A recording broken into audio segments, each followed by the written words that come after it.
Good evening, ladies and gentlemen, Mbara citizens, Ugandans, NRM lovers, development lovers. By the names of Seth Murari, and born and raised in Mbara. Today we are here planning for our President Museveni and Chairman NRM. His visit is going to be on 1st December, and we are planning to see how we can massively support him. But my message to everyone is, we should not look at who is bringing who and who is in charge of what. We know our president is in charge of this country.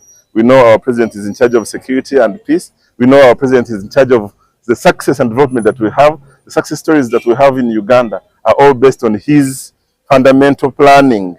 It's on his efforts. So we appreciate that. And we should not look at who is in charge of what has Secretariat brought, what is RDC doing, what is the MP doing or flag bearer. We work together as one family, as NRM, and we make sure we support our President Museveni.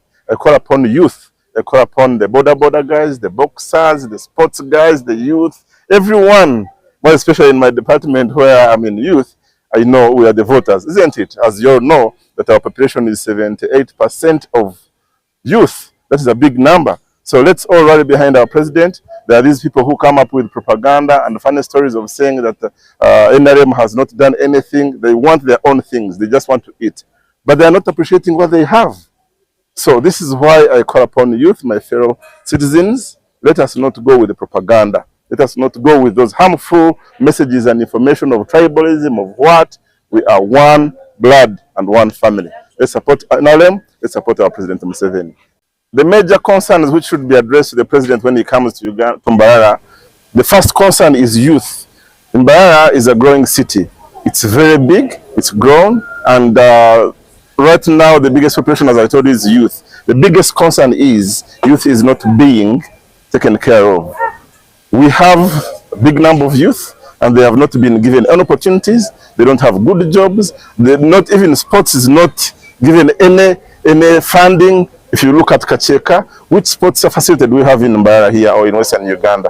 Which is it? Tell me the truth. It's not there. And Westerners, we also have talent like any other district or regions in Uganda. We can develop these talents. We can help our youth to also be on a world map like how we see the Cryptotics. We have Westerners who are playing good football or even on national team, but we don't have any pitch, we don't have any good stadium.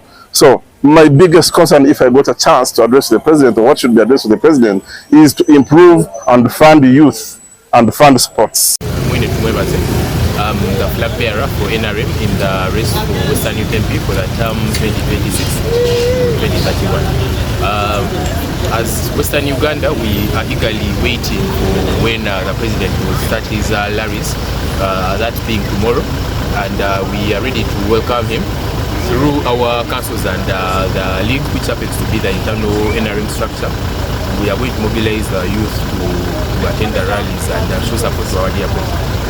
Of course, as the youth, our expectations from the party and the government generally in the next term is that we have political inclusivity. If you follow the history of youth politics and what surrounds youth, our dear president has done the most, and he has tried to give us political inclusivity, but we still have a gap to bridge.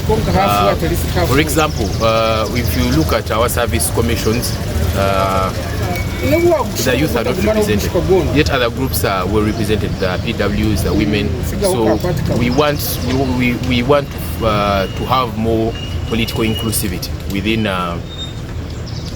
the next term, and then also have tools of administration within our structures. If you look at our councils are dangerously underfunded, and most of our councils actually have zero funding. If we could have some sort of funding for our councils so that we meet here and there, and also have some tools of administration, it is quite absurd to find that only a handful of districts have physical offices. When I was moving around, I think I only found about 2 districts that have physical offices. And remember, this is a group that represents about 80% of the population. So if we could have some funding, if we could have tools of administration, means of transport, things like that, it would go a long way in furthering the youth agenda.